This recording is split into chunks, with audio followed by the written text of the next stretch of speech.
Welcome back, everybody, to another episode of Dco Codes, the Project Euler series. I'm never gonna get that. I'm never gonna get it. It's. I literally have to fight myself every time. I'm never gonna get it right. I'm so sorry to everyone that I'm. I started off. I was like, I'm just gonna go ahead and trigger everybody. Just trigger everybody, but I don't really want to do that.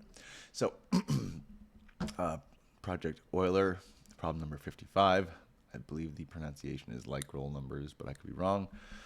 Basically, you take a number, you reverse it, you add it to the original, and then if it makes a palindrome, uh, it is not a Lychrel number. So Lychrel numbers are basically immune to that process producing a palindrome. As if you were to read this completely, you'd see that. Um, so this is the old solution to have. It's they're only looking for the number of Lychrel numbers under, I believe, 10,000. Yes, below 10,000. So that's that, right? And that's why we got number max here, like that. Um, so brute forcing it is actually theoretically, it doesn't sound so bad because it's only 10,000, but um, for each number under 10,000, you might have up to, as it says right here, 50 iterations. So basically, they are kind of taking an assumption that if you can't make a palindrome after 50 iterations of reverse and add, then it is de facto a Lychrel number. And the reason is they theoretically haven't proven that some numbers, they might one day eventually, after a cajillion reverse and adds, produce a palindrome, and thus removing it from the Lychrel status. So they haven't really proven these things entirely. So you kind of have an arbitrary cutoff point at 50 here. So it's actually, so for every number under 10,000, you could have 50 iterations, right? So it's actually not 10,000. It's more like 500,000 potentially, right? So this is the original strategy that I invented some years ago now, 7 years probably.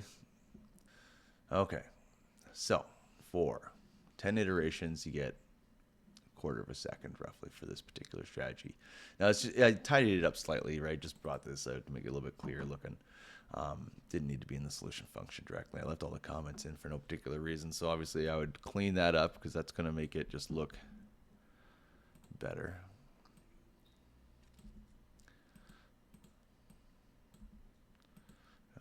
Now you're going to see some silly stuff like, why would you do this? So I think at the time, it was difficult to understand that this number here coming out was just, it's sort of a dummy variable. You're kind of copying the index number, right? You can change it. The variable name, the contents of the variable name are yours to manipulate. It's just another variable name like anything else. It just happens to start out at a particular value in this range each iteration, right? So I was like, oh, I gotta copy it to work with the number because I'm gonna overwrite it. It's like, no, you didn't really have to do that. That's just kind of funny business, not funny, haha. And so we tidied this up. The count just keeps track of how many ads we're gonna do. Um, right? So up to 50 is the limit. So that's what that's doing here. And then while it's not a palindrome, so we keep updating the is palindrome, where we use the is palindrome function to update the palindrome. See how unclear that is? That's why I use the is underscore strategy. It's like palindrome. I mean, that could be anything, right? It doesn't really help you understand the contents.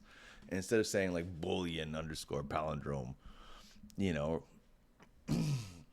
like they did once upon a time, I can't remember. Is that Hungarian? They kind of notation that has the type of data encoded in the variable name. It's like there's a lot of extra typing and stuff you have to do in these things, and that's not typically why you use a scripting language that doesn't have strong typing. Okay, moving on with my life. So I mean, this whole thing is just silly, like especially this part. This is just funny.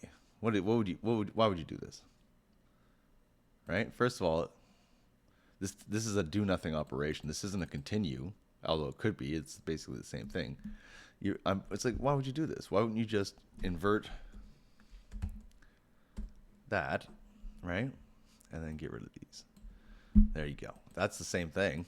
And I can kind of separate that out to make it clearer because, I mean, let's be honest, it's not especially clear, right? And these things, we get the new number, we override the variable name to do it, and then we slap it in the palindrome check function, and then we use that to determine if we're going to do the loop. So, realistically, you can just move this, right? You don't even need the palindrome variable, right? I can't see where my cursor is, so I have to click everywhere. It's like I'm in the dock, yeah. Okay, I'm presuming the answer is correct still, but I mean, I'm not gonna check to be sure because I have a better version right here. That's not it. This is tidied? Oh, I tidied the other functions first. So yeah, I did a tidied version, but what I addressed first was actually the reverse add function, which can be simplified, at least visually. There was a lot of extra steps up here and overriding variables that really didn't need to transpire, right? So I get the stringed version of x, fine, but then I override it with the reversed version, and then I convert it back to an integer. It's just, you don't really need to do all that. You know what I mean? And with the is palindrome check, basically all it does, this is another attempt on my part to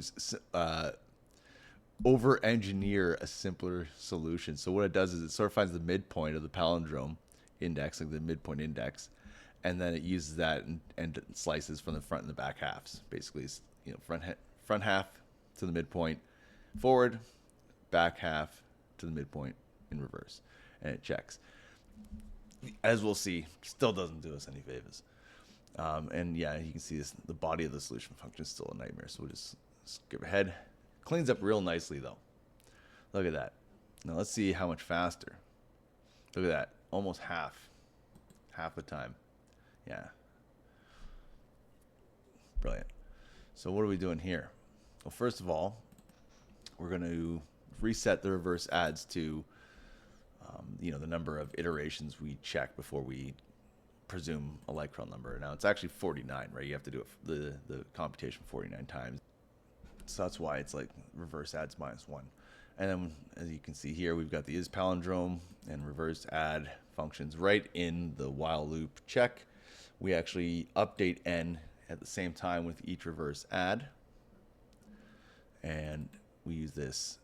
If it's above 0, it's just going to keep going. Once it hits 0, that becomes falsy, kills the while loop, right? And then this is still falsy, right? And then that would determines whether or not you should count it as a Lychrel number, right? So again, let's see. So that's, what's that? 17, 18 milliseconds, basically. All right, can we do any better than that? All right, well, so this one, oh, I see. Okay, this one's just slightly different up in the is palindrome function, if you notice. What's the difference here? This is what I said earlier is fine. This one does the same thing.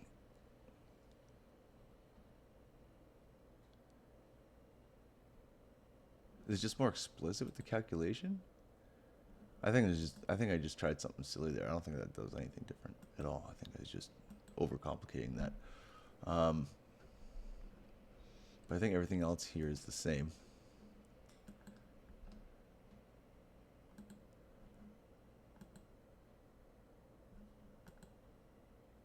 Yeah, okay.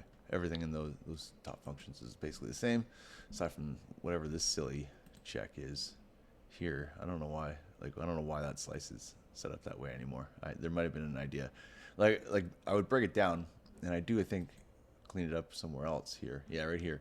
So this one, it sort of breaks it down into atomic calculations, and then kind of make sure it reuses everything. So it looks like a lot more is going on, but it really isn't. It's just saying, okay, we're going to first calculate the last index number you expect to see, right? Which is always 1 minus the length of a string or array, right? And then we're getting from the left-hand side, like the front half of the palindrome, we're getting that final index or the termination index, right? So when it's not going to actually take that particular index, it's going to stop when it finds it. So we divide the final index in half, and then we add 1 to make sure we never that we include that particular index value. And then we do something similar with the right-hand side, so we just subtract the left index. And that does all the work for us, basically.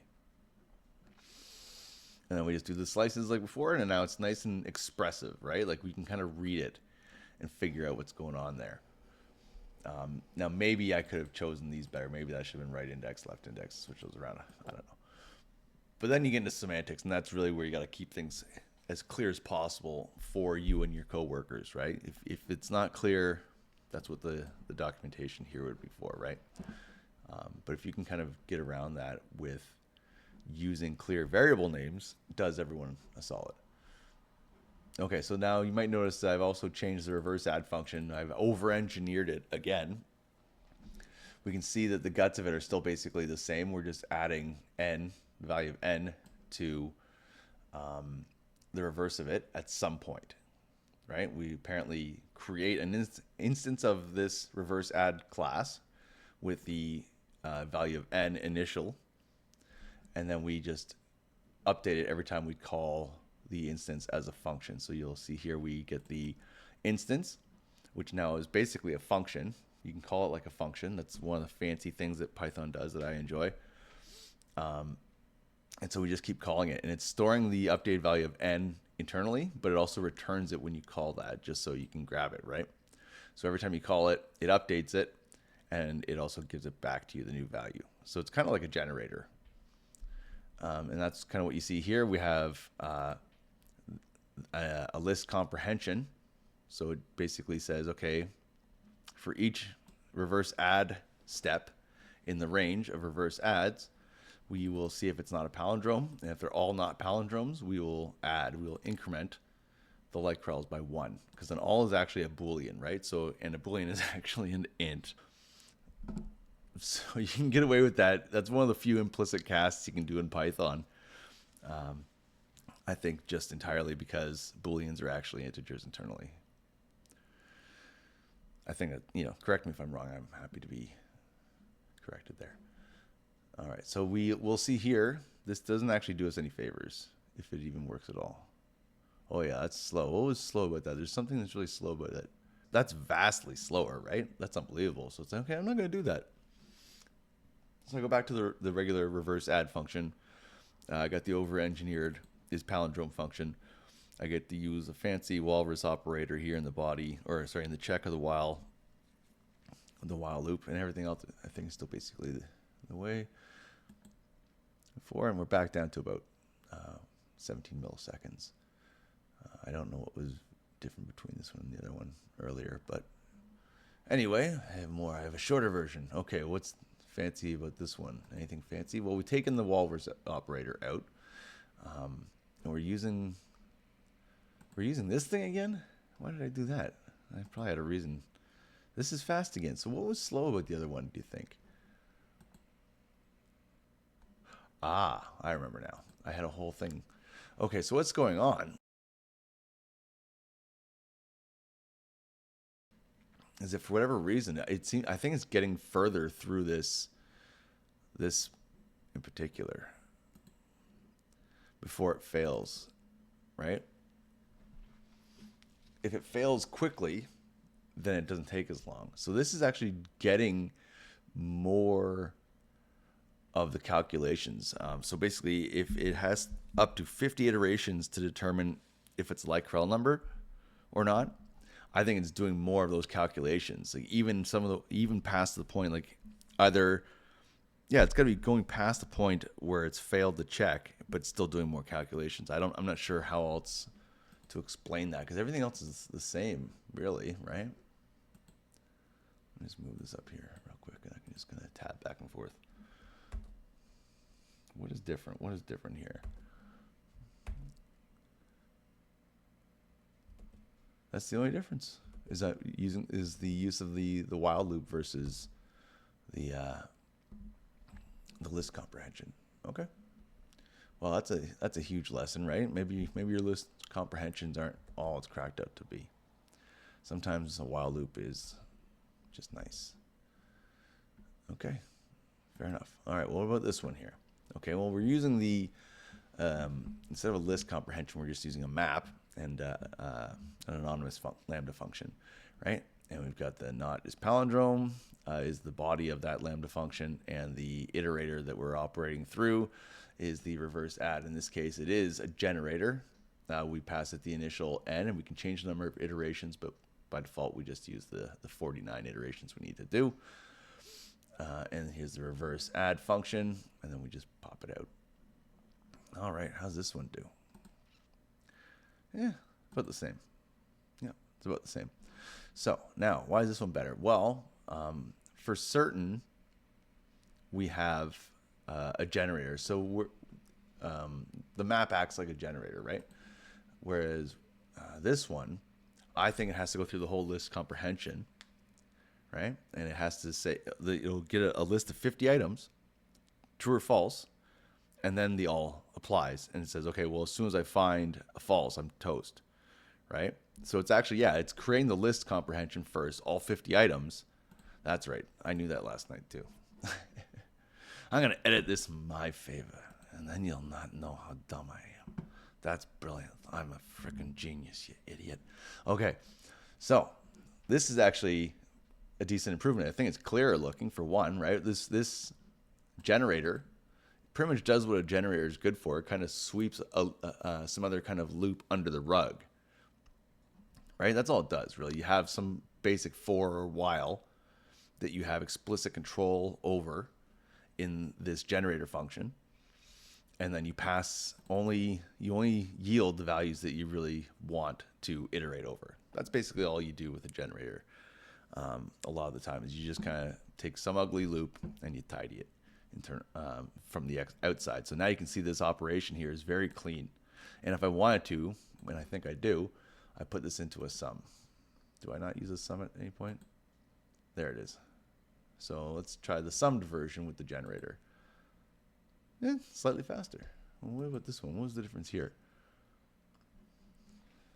What is the difference here? So this is not a sum.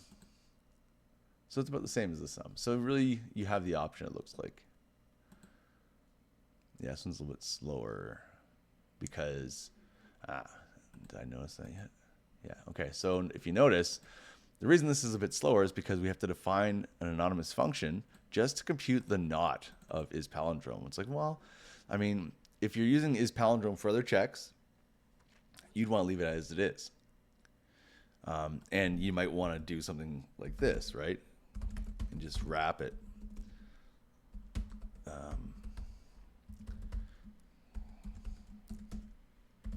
And the whole reason you would do this is for the sake of defining what is not strictly speaking a terribly anonymous function. We know exactly what's going to happen each time in this function, right?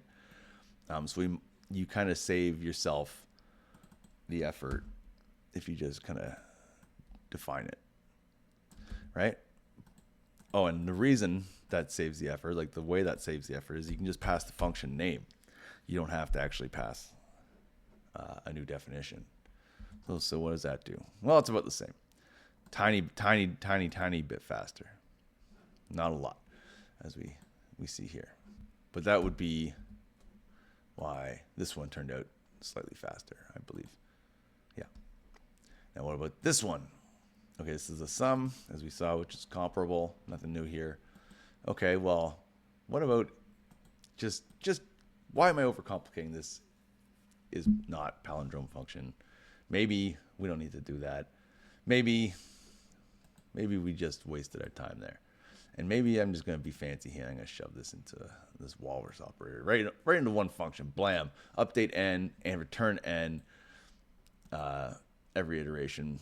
Nice and simple looking. What are we down to? There we go. Is that our final version? It is. That is our winner. If you can do better, let me know. I'd love to see it. I'm sure there are ways, but in terms of clarity, I think this brings the best of both worlds, right? The clarity, it's very Pythonic looking, and yeah, and it's the fastest. So how do you lose with that combination at this point, right? So there we go. Thanks everyone for returning to Dco Codes. I appreciate it. That was Project Euler Problem number 55, Lychrel Numbers. Take care. Oh, wait, before I do anything else, we got to do the thing. Yeah. The thing, man, the thing. You got to do the thing.